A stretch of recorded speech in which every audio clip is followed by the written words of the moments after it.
Welcome to Talking Giants, presented by SeatGeek. I'm your host, Bobby Skinner, here with my co-host, Justin Pennick. And we got our June mailbag. Got some good questions we're going to get into. The entire city of New York is orange. Justin, how are you? Naranja. Hey, Bobby Skinner. How are you? I'm good. Hope you're good. Hope everyone's good. Is it Friday? It's getting towards Friday. I'm about to do something on Friday.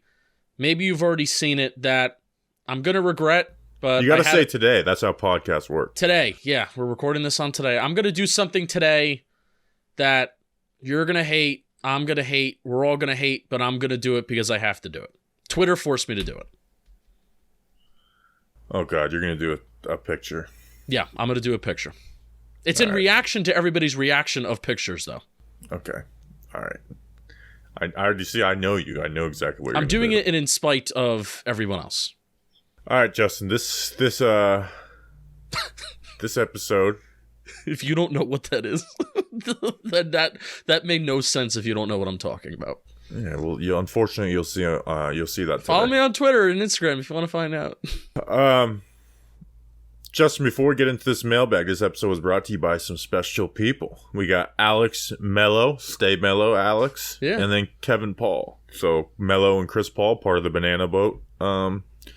Their brothers are in our Patreon. Who are these people? Is Chris Paul just not good anymore? He's not great, but he's still he's still a good player in the NBA. Was he a Charlotte Hornet? He was a New Orleans Hornet. A New Orleans Hornet. Charlotte. I got Bobcats confused. And then he has an Oklahoma City Hornet kind of. He's actually been on quite a few teams now. Wow, look at that. And David Stern blocked him from being on the Lakers. Kind of one of the craziest things ever, where David Stern just like, no. He's been around the run of the mill. And also our Patreon members, they've been around the run of the mill with us. The ups, the downs, and we had a nice little conversation before the show started today about some like behind the scenes nuggets of stuff that's going on with the Giants. So, you want to be part of that, patreon.com/talkinggiants, $2 a month plus some other tiers to get to hang out with us live while we record the shows. Bobby Skinner will send you some stickers in the mail. Did you send the stickers out, you virgin? I did. That picked up. I mean, there's a question about that, so we can do it. All right. But yes, I send you stickers in the mail. And there's some shirt raffles. Patreon.com/talkinggiants, thanks to our patrons. Do we have any? I mean, Giants OTAs were canceled, or at least the practice portion were canceled due to the smock in the area. No clarification on if that's going to be, like, if that's a day that is now, it could be pushed back, or is it just canceled? Like, we don't have any clarification on that yet? No, because if they were to push it back, that means they're keeping them longer than, you'd have to keep them for another week, and these guys, like, they have to plan. They will not do that. Stays and stuff like that, so they're not. Yeah. They just aren't going to do that to them. And part of it is, they're in the field stuff. So mandatory minicamp is next week, so I would not expect that to happen. But yeah, and really no other news in Giants land besides Leonard Floyd and Frank Clark, two guys who people identified as a possible free agent addition, both off the market. So nothing much going on. So let's get into this mailbag. Take it away, Steve. Mail time. Mail time. The mail's here. Come on. Bye, guys. Here's the mail, it never fails. It makes me want to wag my tail. When it comes, I want to wail.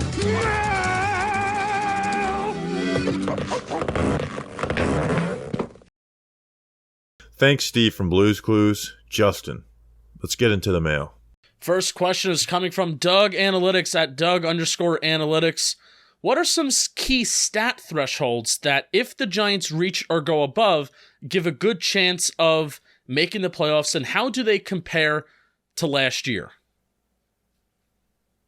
Do you want me to give some examples that Doug gave? Yeah, because I looked up some stuff on those examples. Okay, so some examples that Doug gave. 250 plus passing yards per game, a +5 turnover differential, 65% or more red zone percentage, 6+ Chris Myrick touchdowns, which I think that fourth one is the most vital one.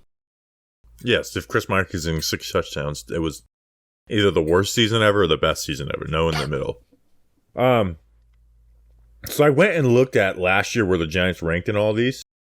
And Chris Myrick touchdowns? Yes, I did. He was tied for like second in the league week 1. So for turnovers, 'cause I thought that might be the most relevant for the Giants. The Giants were actually only +3 last year, even though they were the best, like, you know, they had the best turnover rate in the NFL last year on offense, but because they didn't get any on defense, so they were +3 in turnovers despite having the least amount of interceptions thrown in the NFL. 8 teams there's with at least a +5. 6 of those 8 were in the playoffs, and 5 of those 8 were in the second round of the playoffs. So that's a pretty good indicator of success, whether it's taking care of the ball on offense, obviously, and then taking the ball away on defense. Like, that is something there. 250 passing yards per game, only 8 teams with that. You know, and only one team had over 270 passing yards per game.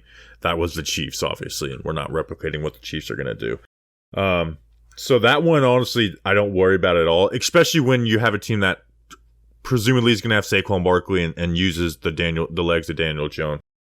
And then red zone, the Giants were 7th last year with 63.3% touchdown rate. There. So out of the 3 that Doug Analytics said, I would definitely say turnovers, right? Because, and with the context of the Giants, not just me being like, you know, can't turn over the ball, but with the new personnel, right? We're expecting the Giants to take more chances, and I don't expect after 2.5 years of Daniel Jones really taking care of the ball, him to all of a sudden to be gunslinging and throwing interceptions, but we're going to be more aggressive, so that number should raise. So can that number raise but stay reasonable while being aggressive and creating big plays on offense? And then can the defense on that side take the ball away more than being the worst interception team in the NFL on defense? So I think with the context of the Giants trying to get more aggressive, adding new personnel, that is, out of these ones, the best indicator of the Giants having a successful season is being top in the turnover rate or turnover margin.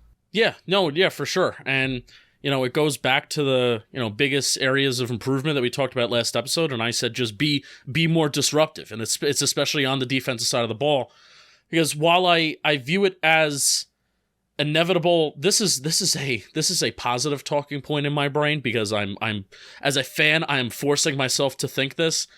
As a fan, I'm thinking to myself, for the Giants defense, they're going to force more turnovers this year because they have to. You know, like they're going to get more than 4 interceptions they had last year, right? Yeah, 5? But I also retired the phrase, like, it can't get worse than I know. But we're a fan, and it's the month of June, and I gotta talk to myself about something, Bobby, to have some sort of optimism in some areas, right? But what I will say for a fact is, the Giants offense, they will turn the ball over more on the offensive side of the ball. So the defense, that is where they have to pick up that slack and being more aggressive on their end. We want the offense to be more aggressive. That's been a talking point all offseason. And I want this defense to be more aggressive. I know they led the league in blitz rate, and I know they led the league in blitz percentage. I want this defense being more aggressive, and I want them being more like kind of a get after it kind of defense, whether it is stripping the ball, forced fumbles, sacks, negative plays, tackles for loss, pass deflections, interceptions. Like, I want this Wink Martindale defense to be just as aggressive, if not even more aggressive, than this Giants offense this year. We didn't get to see it last year, and they still kept afloat and stayed afloat, which is awesome. And can the Giants offense be more explosive, create more big plays while also being a good turnover? Like, we don't need to be first in interception rate in the NFL like we were this past season, but can you be 5th to 7th?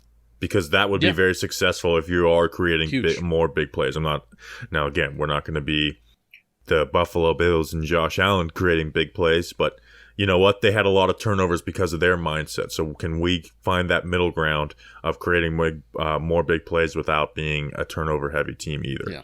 And the more you're trying to create big plays, the more fumbles can be a thing with your quarterback. Luckily, Daniel Jones' fumbles have just gotten better, and it has nothing to do with, like per time he's touched, hit, sacked, carry. It's actually something he's gotten better at. It's not just happenstance. But so turnover. But here's one that Doug didn't put in there. This Giants team is going to have Saquon Barkley on it. If Daniel Jones is healthy, we need a healthy Daniel Jones. His legs are going to be utilized. They were 4th in rushing last year. I think if this Giants team is good next year, we're going to look at the end of the season and say they were one of the top rushing teams again. Yeah. Because that means Daniel Jones healthy, using his legs, and Saquon being effective on the ground. Again, doesn't mean you need to give Saquon Barkley the volume that you gave him last year, which was a ton of volume, and his yards per carry dipped compared to his first 2 years in the NFL. But can they be one of the top rushing teams? Because that will be the sign of a healthy New York Giants team that has Daniel Jones and Saquon Barkley. Yeah, not playing from behind, not forcing yourself to... Yeah, and winning games too. Yeah, so. not forcing yourself to be in a position where you're playing like the Lions game, or you're playing like the... kind of both Dallas games where you're just throwing the ball in the second half. That's a bad position to be in. So that's where, Doug, I think Doug just threw out there like 250 plus passing yards per game. If the Giants are among the top teams in passing yards per game, I'm possibly thinking that it's a bad season because I don't think this is going to be. This should be a balanced offense. That is the key phrase that I think we've been using. This should not be an offense where, they're averaging, 260, 270, passing yards per game, because then that means that you're kind of maybe coming from behind in a lot of games. Red Zone. The Bucs were the second passing offense in the NFL, really despite bad. being one of the worst points per game offenses in the NFL. Very bad. Red zone touchdown percentage, I thought was interesting. I think Doug just kind of threw out a number at 65% or more. I think the Giants were at 63% last year, and the top 10 red zone teams were at 60%. So if they're above 60%, and if they're in that top 10, I'll consider that a successful season. And I think and the question is, being a good in this statistical category to make the playoffs. If they are top 10 in red zone touchdown percentage at over 60%, and if that's the mark that they're at, odds are they'll be top 10. Yes, 65% or more, that's like top 4, top 3 territory, at least from 2022. So that's really high. I also want to see the Giants offense EPA per play in the top 10. They were 9th in 2022. What really does help the Giants being EPA per play, they were 9th, they were top 10. You wouldn't think so, being like, where were they, like, maybe 15th, 16th in points per game. You wouldn't think that they would be that high in EPA per play. They didn't turn over the ball. So not turning over the ball really does help, the way that you're scored EPA-wise. I want them to be top 10, even if they create a little bit more turnovers on offense. Giants defense EPA per play on defense, 28th in 2022. I don't think the Giants had the 4th worst defense in the National Football League, but I think their run defense being so bad hurt them, and also being so bad on first and second down really hurt them on an EPA basis too. So not only a red zone offense, Doug mentioned that, but I think having a very good red zone defense again this year too, because even though the Giants were bad on first and second down on defense, they were really good on third down, and they were really good inside the red zone. So that's another statistical category that I'm looking out for. If the Giants are going to make the playoffs, they need to be good there. And then also Daniel Jones needs to be top 10 in QB CPOE. That just, I feel like having an accurate quarterback and having a top 10 accurate quarterback in the NFL, that kind of needs to happen. And he was last year. Daniel Jones was in the top 10. I'm looking at the rushing stats from last year. It is insane that the Falcons had the number 3 rushing offense in the NFL and drafted Bijan Robinson. Arthur Smith. I'm excited to see what the Falcons are this year. And I you know me, I'm a Desmond Ridder hater. So we'll see what happens there. They might be. Have they invested in O-line? They actually have a decent, they have one of the best guards in the game with what's his name? Chris Lindstrom, maybe. So they actually have invested. They just haven't invested a ton recently, but they've added pieces that have come to fruition for them. All right. Next question. All right, next question. Coming from Giants Daily Trivia at trivia_NYG. The 3 position groups on defense that lack depth: safety, interior linebacker, and edge rusher.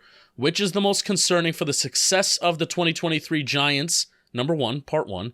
And which of these positions would an injury be the most devastating at?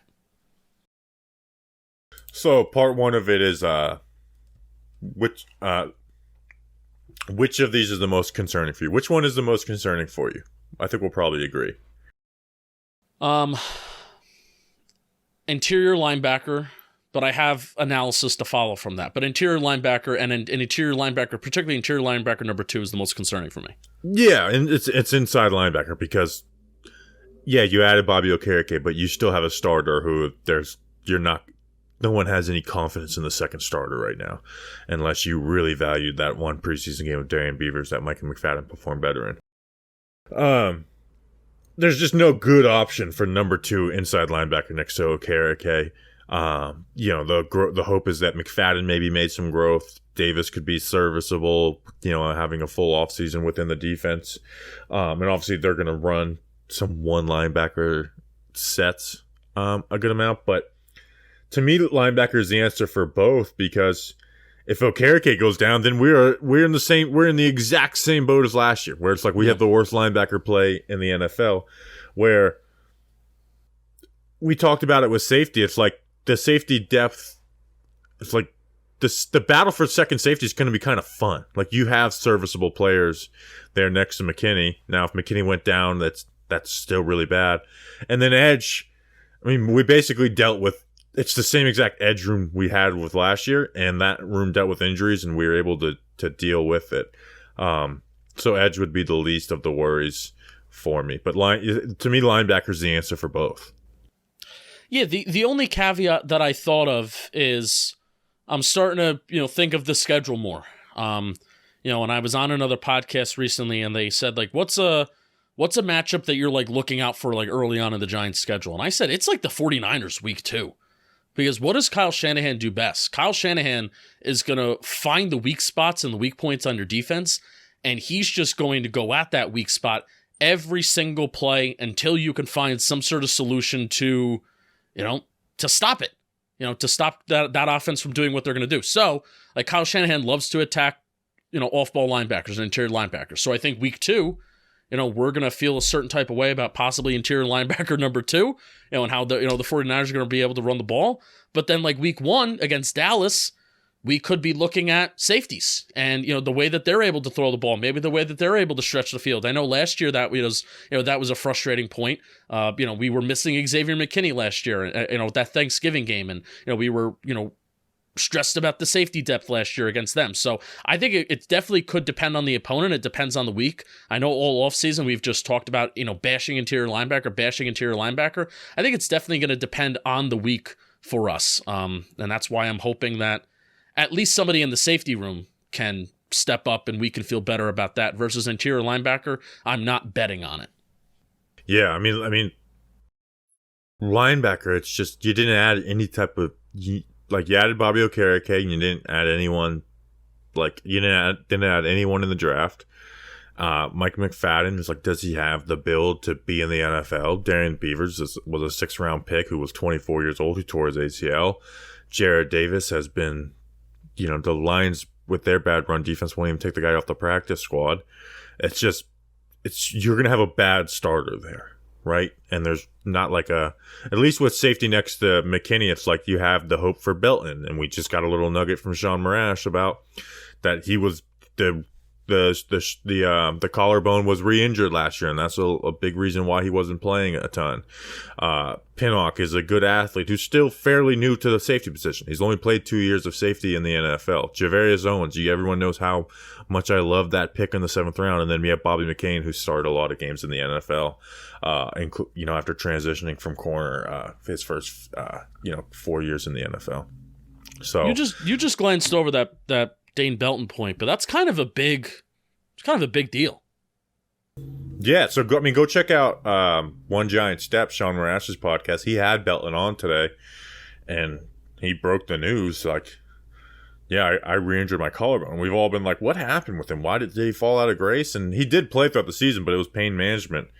I want to see if Sean tweeted it out. No, because here I am thinking, and I've gone on and I've been pretty critical of Dane Belton, and I considered it in my brain because from what I knew and what we all knew at the time, it was, Dayton Belton suffered that collarbone injury during training camp, and then once he came back, he was back. And then one of the reasons why, he wasn't playing when McKinney was out is because that's just what the Giants wanted. But apparently that's not the case. And, he was continuing to struggle with that collarbone injury that he had during camp, and that's why Pinnock was playing over him. And obviously, Julian Love as well was the lead safety in that room. And I thought it was performance-based, and possibly it wasn't. Yeah, hold on. I'm retweeting the Marash tweet from Talking Giants. That's big news. And it's June. It would have been nice to know that at least in December or January. Yeah, like, why didn't this promising rookie who seemed to be a little bit of a ball hawk, why didn't he play when our number one safety went down? I mean, I still have some worries about Belton as a fit.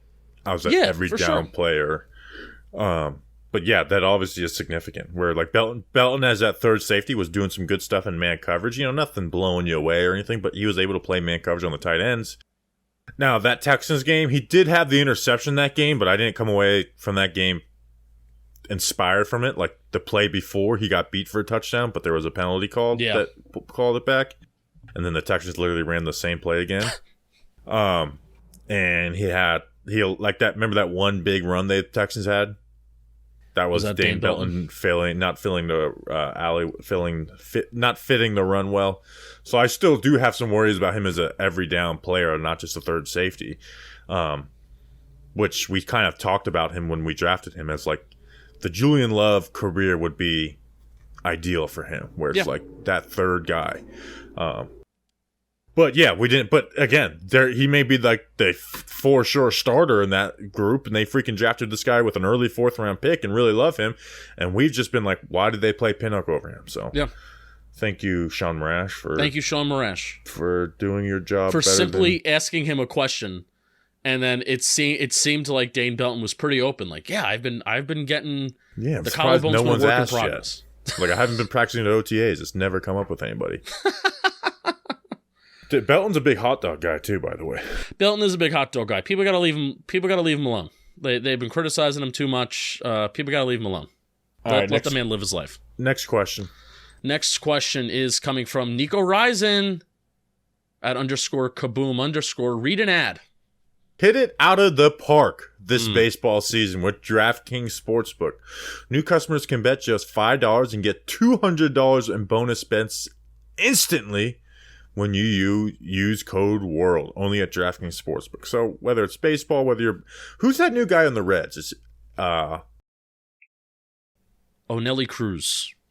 Onelli Cruz? That could be his name. I know his last name is Cruz. I think it's Ella or Ellie or something like that. I can't remember. It's Ellie De La Cruz. Ellie De La Cruz. Yes, that's quite a name. Go bet on that guy. Gambling problem? Call 1-800-GAMBLER. In Massachusetts, call 800-327-5050 or visit gamblinghelpline.ma.org. In New York, call 877-8-HOPE-NY or text HOPE-NY. In Kansas, call 1-800-522-4700 on behalf of Boot Hill Casino and Resort, Kansas. 21 plus in most eligible states, but ages vary by jurisdiction. Eligibility restrictions apply. See DraftKings.com/sportsbook for details and state-specific responsible gambling resources. Bonus bets expire 7 days after issuance. Opt in and 10 plus leg required for 100% boost. Eligibility, wagering, and deposit restrictions apply. Terms at sportsbook.draftkings.com/baseball terms. All right, Justin, next question. All right, next question. I'm actually really glad somebody asked about this question because this has been like a little bit of a frustrating point that I have just about like some football coaches in general, but we haven't really talked about it a lot. So Glenn with nines at +_sign. Why do we give the staff a pass on their 2-minute drills last season? What was that all about? Bobby, I have stats. Do you want me to hit you with stats first, or do you want to hit me with... I actually went like game by game and looked through it, so hit me with some stats, see what we got all right, in the comments. I'll hit you with some stats. So Jones, 3 out of his 5 interceptions were thrown in 2-minute situations last year, in second and fourth quarter 2-minute situations. 2 of them in the final minute of the game. The Giants and the Eagles led the league in most run attempts between 2 to 1 minute in the second and fourth quarters, and they were 28th in pass attempts. So I found, what I first did on StatHead is I did second quarter and fourth quarter 2 minutes to go and zero seconds to go to the end of the game. And I saw that the Giants threw the ball more than they ran the ball. And I'm like, that doesn't seem right. Because at least I think between that 2 minute to 1 minute mark, they were running the ball more. And that is correct. And I was very correct. So the Giants in the regular season, in the second quarter, between 2 minutes to go and 1 minute to go, they had 20 rushing attempts, 19 pass attempts. In the second and fourth quarter, between 2 minutes to go and 1 minute to go, they had 43 rushing attempts and 35 passing attempts. In the second quarter, between 1 minute to go and 0 seconds, they had 50 pass attempts with 12 rushing attempts. And in the second to fourth quarter, between 1 minute to go and 0 seconds to go, they had 61 pass attempts and 23 rush attempts. So it was very conservative between 2 minutes to go to 1 minute to go. And then for whatever reason, that's when they decided to pick up the tempo with 1 minute to go to 0 seconds to go, both in the second quarter and the fourth quarter. That's when they decided to throw the ball a little bit more. Well, I went and looked at it play by play, and I'm only using the second quarter because I think that's what the question is. I mean, the fourth quarter, the game's ending. So you're either in pass every down, or we're trying to run the clock out. But still, I mean, the second quarter, it's still they are running the ball more. I'll go back. I'm only talking about the second quarter. Okay, so in the second quarter, between 2 minutes to go and one minute to go, I did from 3 minutes to 45 seconds, which is like when you can decide to either we just want to end the half, or we're gonna go for it and try to end points. I went drive by drive. Okay. So they sucked in this. They only scored 9 points on 13 opportunities. 7 of those 13 opportunities, they ran the ball in the first play. And almost all of their ones that got more than 4 plays were because they threw the ball. And a lot of times they screwed themselves, Justin, because I went and looked at it and did run the pass ratio. And it's like, well, the run the pass ratio on this one is 5-2. But a lot of times what they would do is they would get the ball with 2 minutes and 45 seconds left.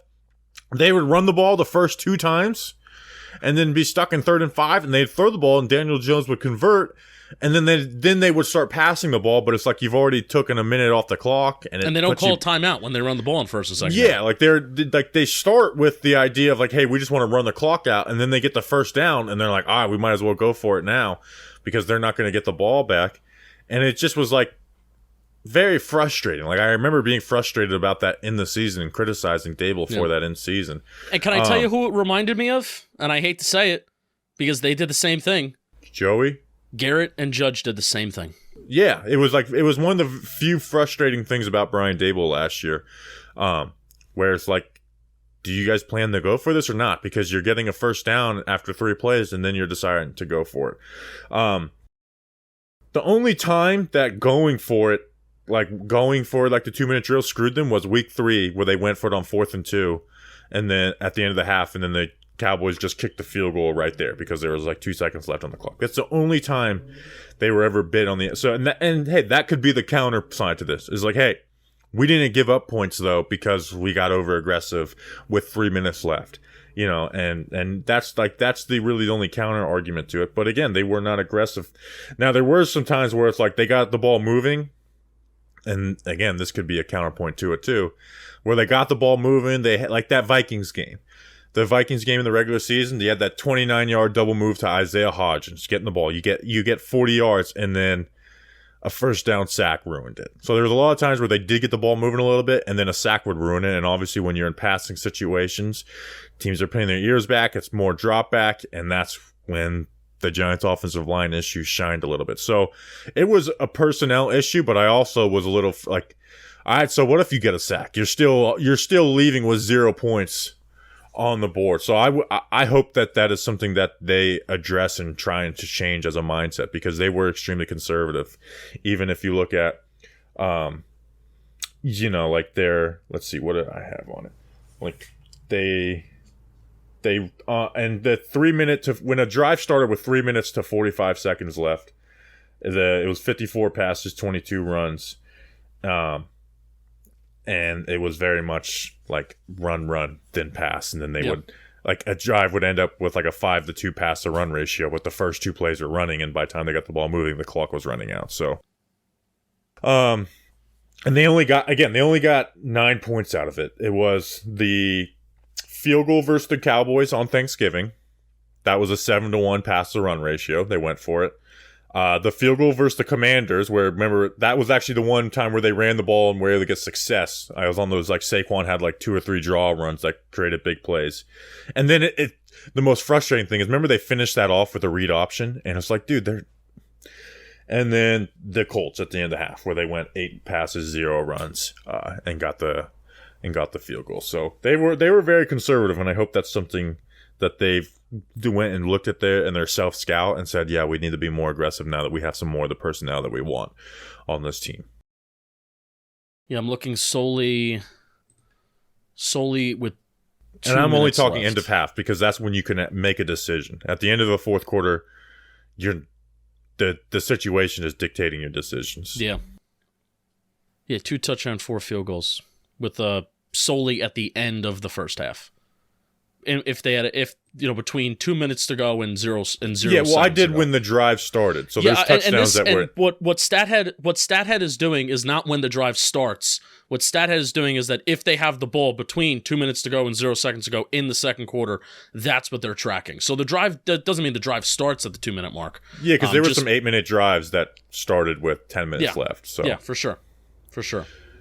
Yeah, not great. I went individually by, like, these are the times where you can make the decision on the first play of the drive, and it's a real decision. Are we going to go for it and try and get points, or are we just going to try and get this to halftime? And there was 13 times they did that, and they were pretty conservative on most of them. All right, next question. Next question is coming from Chris Wilson at Chris W1 Lee. Chris Willie. Nice. Cuts could be typically shocking each year. Who do you think could be a surprise cut on the Giants most people wouldn't think of? And if a vet gets cut elsewhere, what position should be a priority to keep an eye out for? I'm thinking edge number 3. How sweet would it be if we get like that Quincy Roche, like that 2021 type of move, right? So would Darnay Holmes be a surprise cut? Because I don't think it would be, because it has cap implications. No, I don't think so. I look at a surprise cut as someone that there's no cap implications, that there's, like, right now, if you told people that that guy should be cut, people would call you crazy. Like, if you say Darnay Holmes, some people might disagree, but at least there's an understanding of the logic of, like, the cap implications. Is Jared Davis a surprise cut? No. So here's the thing, is I don't think there's going to be surprise cuts, because it's not a new regime. The surprise cuts come with new regimes. 2018, Darian Thompson and Andrew Adams cut for Curtis Riley. Surprise. Joe Judge comes in. 2020, Ryan Connolly was cut. That was a surprise cut. 4th round pick, cut a year later. And then with Joe Shane and Brian Dable, I'm not even going to count Blake, because that was different circumstances and it wasn't really football related. It was more Blake was pissed, and they didn't really love Blake, so they just decided to part ways. But Quincy Roche was a surprise cut. Like, if you said June 2022 and said Quincy Roche should be cut, people would be shocked. I mean, when we did the Camp Battles poll for Edge 3, Quincy Roche won in a landslide over guys like Jahad Ward and O'Shane Zimenez and Elgin Smith. There were conversations in 2021 about Quincy Roche being edge rusher number 2 next to Azeez Ojulari, so let's not act like we weren't. We threw cold water on that too, by the way. Yeah, let's not act like we weren't living that reality at one point. The only one, Armani O'Rourke, would he be a surprise cut? No. Doug Analytics in the chat said Aaron Robinson. That is one that could be a surprise. That would surprise me. Yeah. But I don't see it happening with new regimes, because new regimes, you know how they feel about guys, right? Like, the only real surprise to me could be like a rookie that falls out of favor. Like, if I guess it doesn't even really make sense, because there's no way that Eric Gray is going to get cut. You don't think like Bobby? I'm thinking like Bobby McCain too. I don't even view that as a surprise cut, though. Yeah. Like, I'm talking about, like, really surprising. Yeah. It kind of feels like the guys that are on this roster are kind of set. Like, they're set in their spots. And yeah, and we know where the battles are going to be. So, like, even Amani O'Rourke, we know he's going to be in a battle. Shane Lemieux's not even surprising at this point. No, I would not be shocked at. I wouldn't be surprised at all. He's battling for a job. So, I think the surprise cuts come more with new regimes, and now we know how they feel about guys. They've got guys on the roster. So People will be shocked if Shep is cut. Yeah, but it's like not. It wouldn't be surprising because of the logic behind it. But Shep's not going to get cut. At the worst, he's going to be on PUP. Yeah, they should put him on PUP. We'll see what happens. You can make up injuries in baseball with like, all right, well, yeah, but PUP you can't. You have to start camp not practicing, and then you can't come off of that. So. I know, like Josh Donaldson, cut his finger. You can put him on IR, but then you can't use him till I think it's week 9. So do it. Just put him on IR. Just keep him around. Which cornerback last year they got Fabian Moreau off of the waiver wire for cuts. Actually, he signed to the practice squad. But I'm talking vets, not even like I could see it being from corner, right? Because edge, I don't really see anyone being cut again. There's surprises. The Giants got Quincy Roche, but they should cut O'Shane Ximines. I don't think I'd even be surprised though. No, it's not a surprise. I'm just saying that they should. But I'm saying positions that they could add through the waiver wire. Yeah. I would say corner, because like vet corners just seem for some reason get let loose, and it's like corners like the position we see probably the most traded in training camp, because it's like, all right, this guy's not going to make the roster. We'll trade him for a 6th-round pick swap. So I'd say corner, because they don't really have like a true good backup out. Now, Amani Rory, we'll see what this coaching staff can get out of him. Another guy, it's like, hey, could be exciting to see what this coaching staff can get out of him. Yep. But it's the only surprise cut to like maybe like the less invested fan would probably be Darnay Holmes. Like if you are a less invested fan and it's like, oh, Darnay Holmes, this guy's a 4th-round pick. He started every single year for 3 years. You were cutting him. That's really the only one. Yeah, I'd agree with that. All right, next question. Next question. Tim at NYG Tim. I like this question. If you could have a mini Hard Knocks of one Giants position group throughout this season, which group would you pick?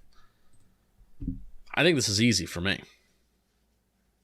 Answer it. I would easily go with... Now, this requires one particular member being on the team. I'd go with the Giants' offensive line. So, offensive line, selfishly for me, because it's like, those are the guys I know the best personally. Corey Cunningham, for me, it rests on Corey Cunningham being on the team, because he is just awesome. Cunningham has been, like, when we did Giant Stories, was a star of that segment. Yeah. He's a star of the socials videos that they put out, the mini mic videos that the Giants put out and stuff like that. And we're waiting to post this. Did we ever get confirmation that from No, not yet. We don't have confirmation, but we're gonna post this eventually, but we'll just tell you all about post it. The Giants offensive line, Daniel Jones, Bobby Dane Johnson Belton was there too. Dane Belton was there.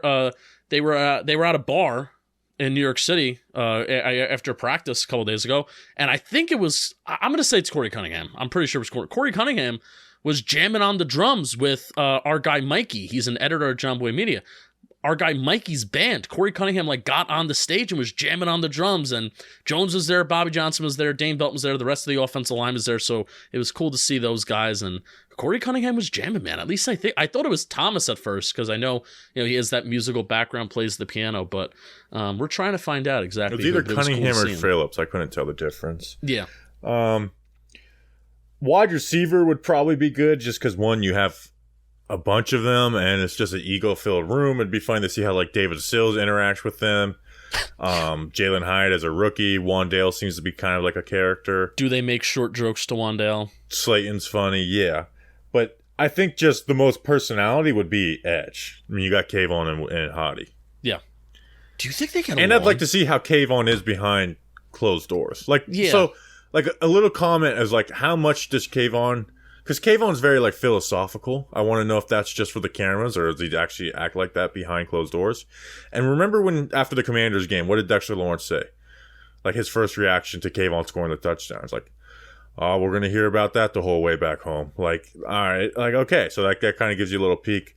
And then obviously Hottie is pretty entertaining. But Hottie kind of gives it to us anyways on Instagram Live. So he gives us already a little mini hard knocks. Yeah, for sure.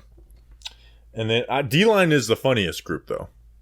Like Hottie and Kayvon might be like have the most personality, but D-line's gonna be the funniest with Dex, Ashawn, and Nacho, and I'm sure Leo kind of gets. Well, Leo just lives the most. I mean, so here's if you're talking about Hard Knocks following you for a season, you would get like, okay, Leonard Williams, anytime he gets a chance to fly out west and fly out home and out to California, and he's just gonna do what he does, so sword fishing, hunting, fishing, loving every day what he does. So that would just be amazing to follow, like the life that he lives. We need to get Leonard Williams on the show before he's not a Giant anymore. He definitely knows at least who I am. He name searches himself. The whole team knows us at this point. He name searches himself, and he sees that I positively tweet about him.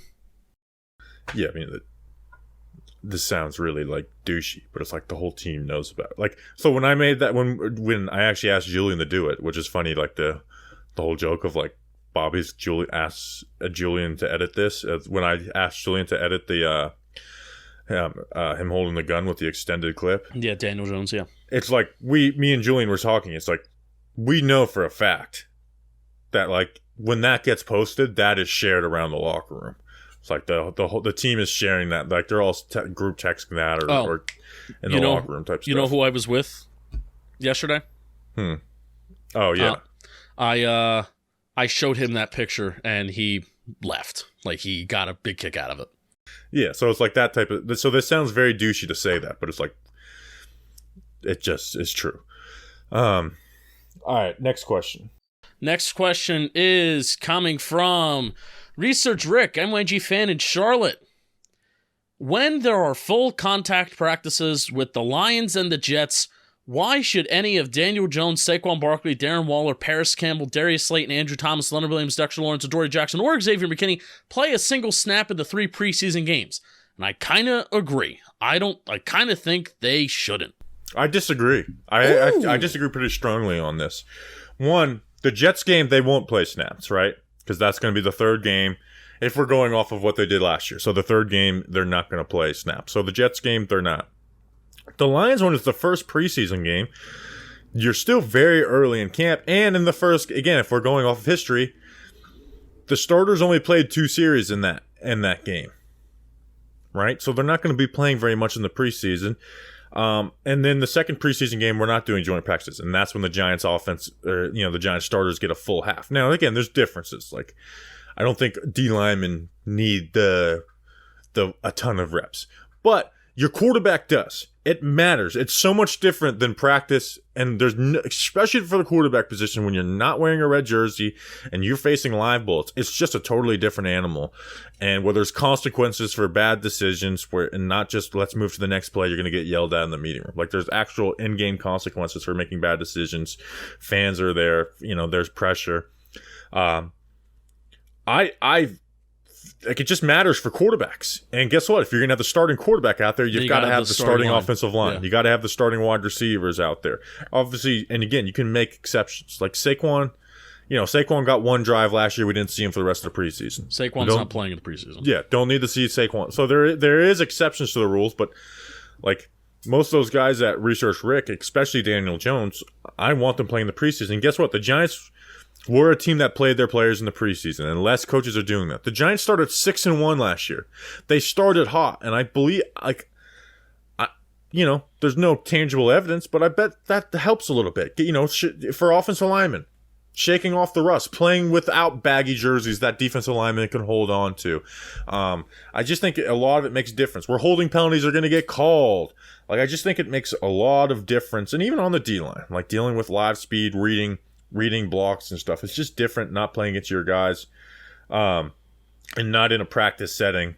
So again, nothing replicates live snaps for me. And I'm a big believer of doing what Brian Daboll did. You have one game where they play a couple series, one game where they play a half, and then the third game you rest your starters. All right. We're playing football. There's just as good of a chance, if not more, for there being an injury in those joint practices than there's that preseason game. Yeah. Yeah, for sure. Good news about Detroit is that that Detroit game's on the road. That's going to be the first new look of the new turf that we're going to be playing on, because the Lions got the same company. Wait, that game's on the road or home? It's on the road. So we won't see the turf. No, but they also got the same type of turf installed this past offseason. So I guess their practice field and their stadium will be a similar time. I'm sure it's catered towards their needs and whatever, but it's the same type of playing surface, same company and everything like that. I literally took a morning of research looking into the field of MetLife Stadium and what the company is about and what they're looking to replicate, and nobody cared about it. So I'm glad I get to talk about it now. Next question? Yeah, next question. Next question. Die the Giant at NYG in Wales. It wasn't answered last time, so I'll ask again. Thanks for asking again. One of my goals for this year is to fly over to make a game at MetLife. That is a great goal. Any suggestions on where to get tickets from? Maybe somewhere that makes buying tickets super simple and make sure you get a good deal. Oh boy, do I have news for you. Today's episode is sponsored by SeatGeek. Wow, what a coincidence. If you don't know what SeatGeek is, they're a ticketing app that makes buying tickets super simple. With over 28 million downloads, SeatGeek is the #1 rated ticketing app in the entire world, universe, ever. No one will ever beat them. Never lost. There are more than 70,000 events every single day on SeatGeek, including sports, concerts, festivals, and so much more. They always want to make sure that you're getting a good deal. So when you're on the app, make sure you look at the green dots. Green means good, red means bad. Every ticket is backed by their buying guarantee, and SeatGeek is the only site that lets you return your tickets ahead of the time with swaps. We've got the hookup. Use code GIANTS for $20 off your first purchase at SeatGeek. That's $20 off your first purchase with promo code GIANTS. Click the link in the description to download the app and die the Giant. You'll be glad you did. You'll be glad you did.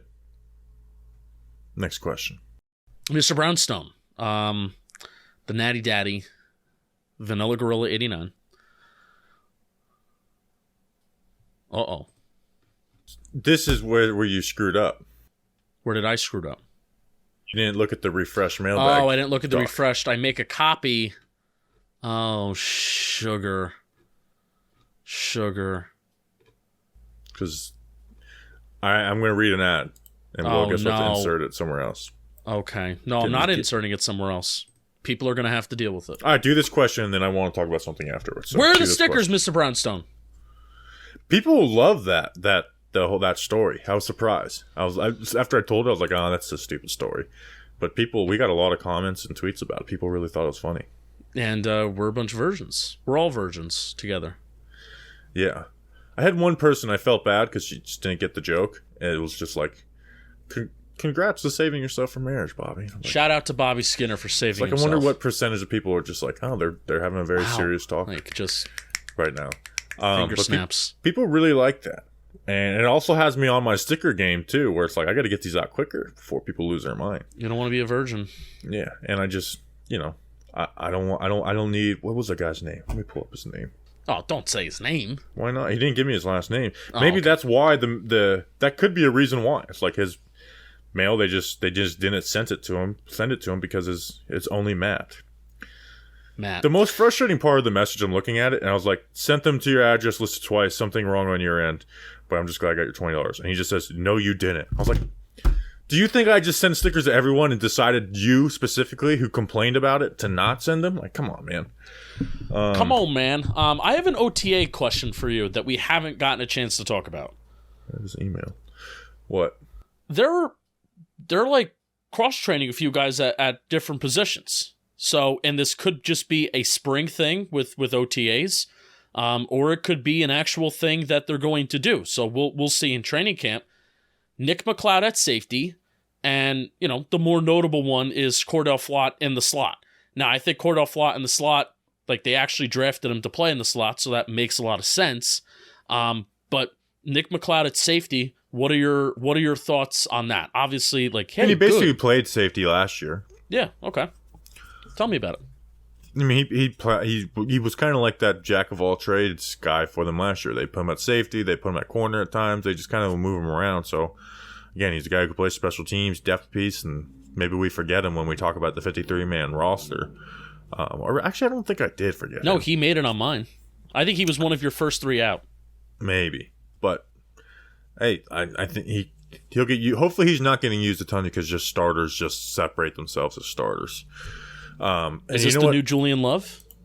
You know what Some also are saying. separates? No, it's not Julian Love. You know what also separates themselves? Bird dogs. Bird dogs. And man, bird dogs, they make you look good, right? They just make you look good, and that's the most important thing when buying clothes. But the second important thing, and the very close to number one, is how comfortable they are. And bird dogs truly are. Their stretch khaki shorts are just designed to fit slim through the thigh and leg, giving you like a sculpted look. It just fits comfortably, and again, that stretch fabric is the key. Like whoever created stretch fabric a few years ago, that while also like being able to keep like the appearance of khaki or whatever, like even like those stretch jeans, like they've figured it out. I'm gonna tell you something. Maybe it was bird dogs. I think it was because I just opened up the pants that they sent me. A lot of different variety. Some stuff that looks like, hey, if I want to go out to a restaurant, I can wear it. Still stretchy, still comfortable, still good. Some casual stuff looks comfortable, stretchy, good. I have an observation for you. And there's a 2-word response that I'm going to be looking for you from right here. Are you with me? You're with me? There's a 2-word response that I'm going to be looking from you when I say this sentence. My ass looks good in some bird dog pants. You're asking me to say something about that? There's a 2-word response that usually I laugh when you say it. Oh, word. Oh, word. There you go. Good job. So I was going to be like, no something. Bird dog shorts fit way better than regular shorts that are made of a stiff, restricting cotton. They fixed the issue by inventing cloud knit fabric that looks just like khaki, but stretches so you get a way slimmer fit without having to sacrifice movement. See, I was already reading the bullet points before I was reading the bullet points. Wow. And they also use stank sweat wicking fabric that keeps you cool, dry all day long, there is some types of shorts or like boxers, like you buy a new pair of boxers, and it's like at the end of the day, it's like, oh my gosh, these things ranking. And it's bird dogs, they don't let you do that. So go to birddogs.com/giants and enter promo code GIANTS for a free Yeti style tumbler with your order. Wow, that's birddogs.com/giants for a free Yeti style tumbler. You'll be glad you did. Your ass will look good. Do we have no more questions? But I have a question for you. Yeah. You didn't answer me when I tweeted at you. Remember when we talked about doing a 24-hour live stream in June? Shit. And it is June. So are we doing this? You got to come up here for it. No, I think it's better to do from home. Oh, God. Sit in this chair? You can pull up a couch or a recliner. You can do whatever. You can bring your computer, your laptop to the couch with you. Like, I plan on doing that for a little bit of it. So we got to think of ways. GPO Giant said for every $100 in super chats, Justin has to eat a hot dog. One? For every $100. For one? I mean, I would every like 25-50 I can hammer one down. You'd be surprised how much people will. We'll get people who will just give $100 to see that. That's weird. I'm starting to. That's what a 24-hour live stream is, though. Like, you don't realize that. That's trending towards me making an OnlyFans account. Doug Analytics said Bobby's going to be in the COVID couch position. That could make sense. I also was thinking we just record the podcast for 1 hour of it, so we do it on like a Thursday or a Monday, and we just Thursday, no Monday. Why not Monday? Because then I have to go into the office Tuesday. Well, no, you wouldn't have to go into the office if you're doing a 24-hour live stream. I could do the 24-hour live stream at the office and then have you in my ear. Why would you want to do it at the office and not at home? I don't want to put my household through that. It's 4 a.m. and I'm talking and people are trying to sleep. They can hear you talking at a normal level through the walls. Yeah. I also get loud. I mean, come on. I'm but at 4 a.m. it's going to be quiet. Just whisper. Just whisper about the New York Giants. All right, so let's set a date for it. I think Daniel Jones is going to have a great year. I think we should do it on a Monday. I would hate to do it on a Monday. Right, it's like if that would ruin the entire week. Like the sleep schedule, at least if we do it on a Thursday. You wouldn't rather ruin the week than the weekend? I would rather have the weekend to recuperate. That's what I use the weekend for. I'm now at a point in my life where I'm old. But the weekend is the weekend, bro. I use the weekend to recuperate and get ready for the week, not to, I'm going to party, live my life. We should just do it next week. Nah. Stop. I'm serious, because it doesn't make any sense to do it at any other time. I have my bowling league on Tuesday too, so I'm gonna have a 24-hour live stream on Monday, then go bowling Tuesday night. But what hours should we do? Should we do like 10 a.m. to 10 a.m. or 8 p.m. to 8 p.m.? I think 10 a.m. to 10 a.m. That's why it's like you get the all-nighter through.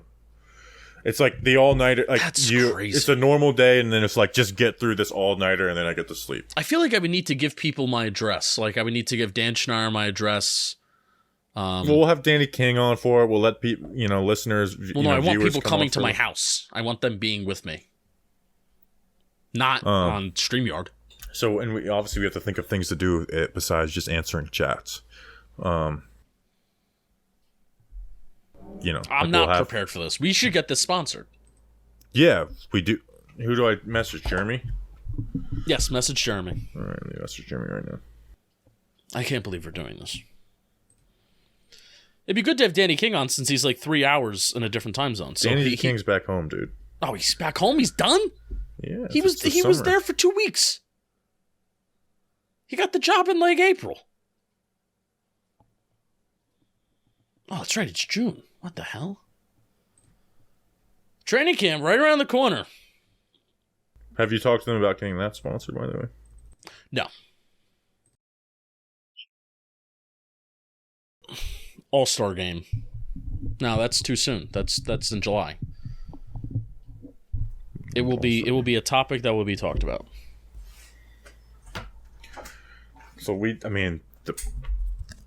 tweet at, see, I said this on Caitlin Brower's show. Every time I have an idea that I know people will love, Justin poo-poos it.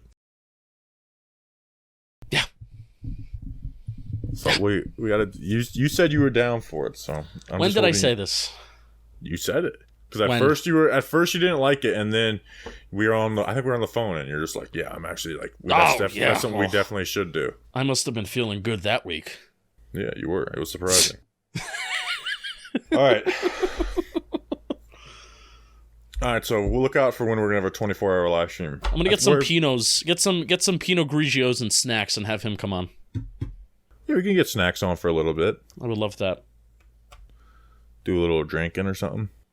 Pretty good, drinking beer. All right, that's an episode. All right, so let us know what you guys think. So that is an episode. We will see you guys on Tuesday. Working on getting an interview. Like I have no clue who it'll be because I sent out feelers on a few, but working on getting an interview for Tuesday. So appreciate you guys. We will see you Tuesday. Enjoy your weekend. Tweet at Justin to do the 24-hour live stream. Until then, let's go Big Blue.